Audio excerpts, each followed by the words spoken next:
Assalamualaikum warahmatullahi wabarakatuh. Kami dari kelompok 4 akan membawakan materi peran perdagangan internasional dan investasi internasional.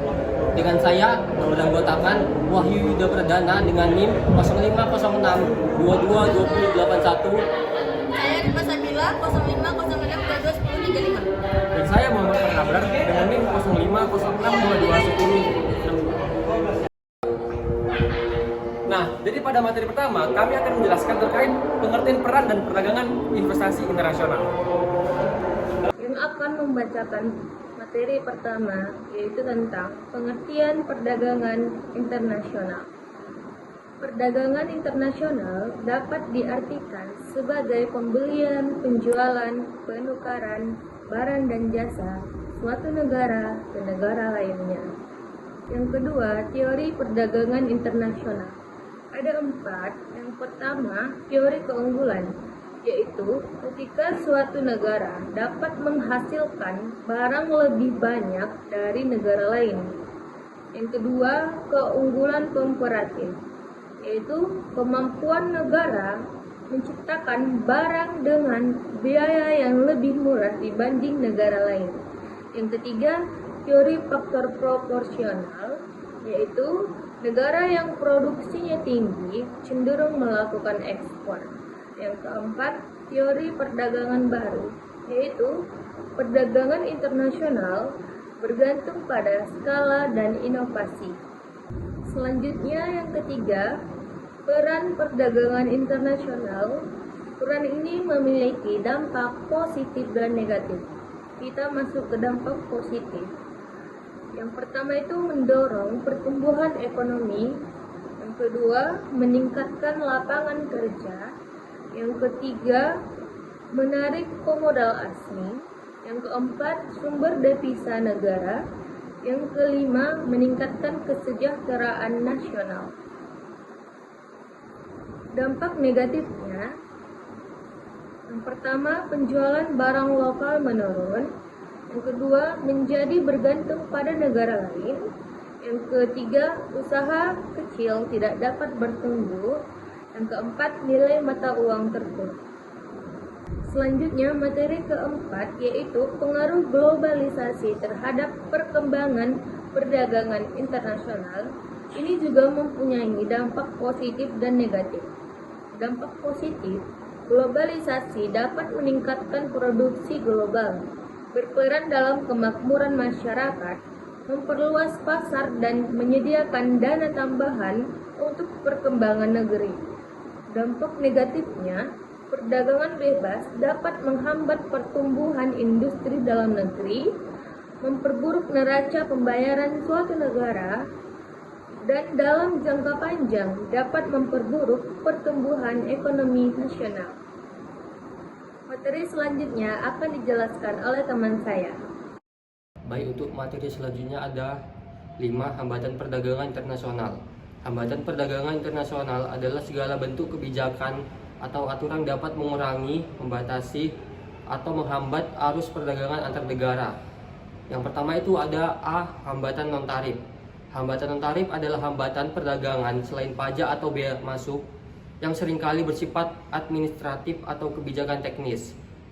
Contohnya itu ada lisensi impor, standarisasi, persyaratan konten lokal, kuota, embargo, subsidi ekspor, nilai tukar kendali, pengekangan ekspor sukarela, dan sanksi ekonomi. Dan yang kedua itu ada proteksionisme. Jadi proteksionisme ini adalah kebijakan ekonomi yang bertujuan melindungi industri dalam negeri dan dari persaingan produk luar negeri. Dan materi keenam itu ada neraca pembayaran. Neraca pembayaran adalah catatan sistematis seluruh transaksi ekonomi internasional yang dilakukan oleh penduduk suatu negara. Secara umum, neraca pembayaran terdiri dari neraca transaksi berjalan, neraca modal dan finansial, dan neraca lalu lintas moneter. Materi yang ketujuh ada analisis neraca pembayaran luar negeri. Analisis neraca pembayaran bertujuan untuk mengetahui kekuatan dan kelemahan ekonomi suatu negara dalam perdagangan internasional. Kebijakan ini mencakup kebijakan perdagangan internasional seperti ekspor, impor, dan tarif, Yang kedua, kebijakan pembayaran internasional mengatur devisa dan transaksi keuangan. Dan yang ketiga, bantuan luar negeri seperti bantuan ekonomi atau keuangan antar negara. Materi yang 8 itu pengaruh neraca pembayaran luar negeri terhadap Indonesia. Jadi pengaruhnya itu yang pertama, tingkat harga. Jika uang yang beredar semakin banyak akibat surplus dapat memicu inflasi.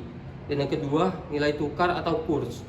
Jika Indonesia mengalami defisit neraca pembayaran, nilai rupiah cenderung melemah agar ekspor meningkat. Sebaliknya, jika surplus, nilai rupiah dapat menguat. Yang ketiga, sektor moneter. Ketidakseimbangan neraca pembayaran dapat mempengaruhi stabilitas keuangan, suku bunga, dan cadangan devisa negara. Materi yang ke-9 itu investasi internasional. Jadi, investasi internasional adalah kegiatan penanaman modal oleh investor asing di negara lain. Tujuannya memperluas usaha ke pasar global, meningkatkan keuntungan, mendorong pertumbuhan ekonomi negara penerima, menciptakan lapangan kerja, dan mempercepat pembangunan industri.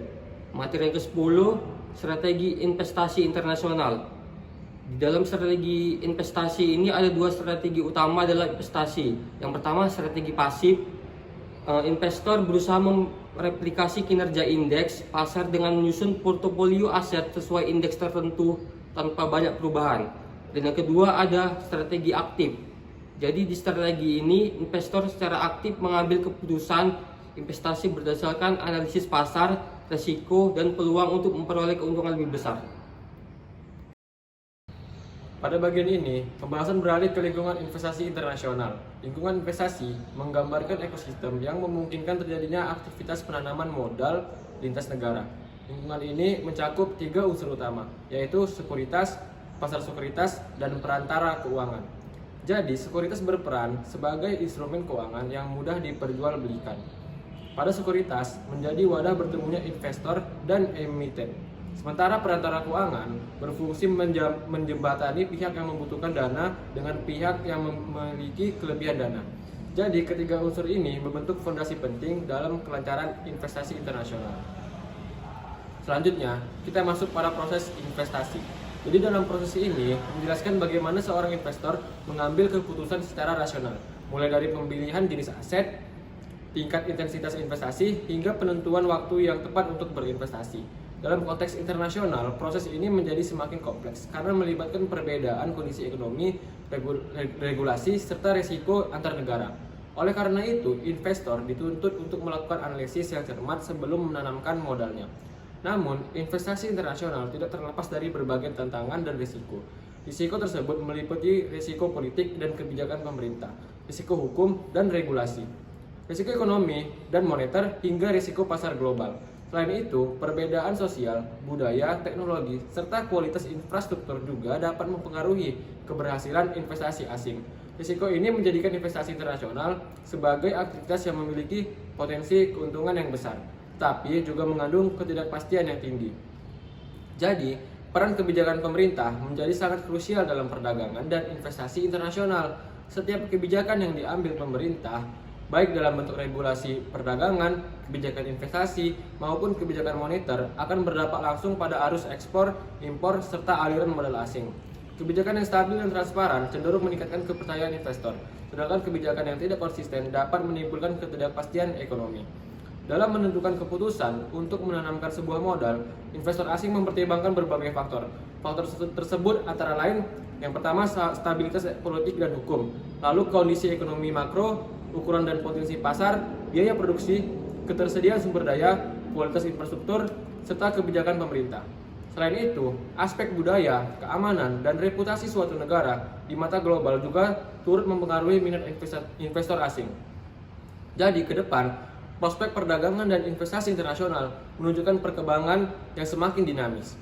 Integrasi ekonomi global yang semakin dalam, kemajuan teknologi digital, dan revolusi industri 5.0. serta meningkatnya perhatian terhadap keberlanjutan menjadi faktor utama yang membentuk arah perdagangan dan investasi di dunia. Di sisi lain, tantangan seperti krisis global dan ketidakstabilan pasar keuangan tetap menjadi perhatian, namun meningkatnya peran negara berkembang membuka peluang baru dalam perekonomian global. Jadi, sebagai kesimpulan, Perdagangan dan investasi internasional merupakan instrumen yang utama dalam menentukan arah pertumbuhan ekonomi di dunia. Keduanya saling berkaitan dan tidak dapat dipisahkan. Karena perdagangan mendorong arus barang dan jasa, sementara investasi memperkuat kapasitas produksi dan pembangunan ekonomi. Dengan kebijakan yang tepat serta pengelolaan risiko yang baik, perdagangan dan investasi internasional dapat menjadi motor penggerak kesejahteraan ekonomi suatu negara. Selesai sudah penjelasan video dari materi kami. Terima kasih sudah menonton video ini. Wassalamualaikum warahmatullahi wabarakatuh. Bye bye. 3. Terima kasih. Jalan. Perdagangan internasional. Investasi internasional. Selesai sudah penjelasan video dari materi kami. Dengan saya yang bernama Wahyu Perdana dengan NIM 05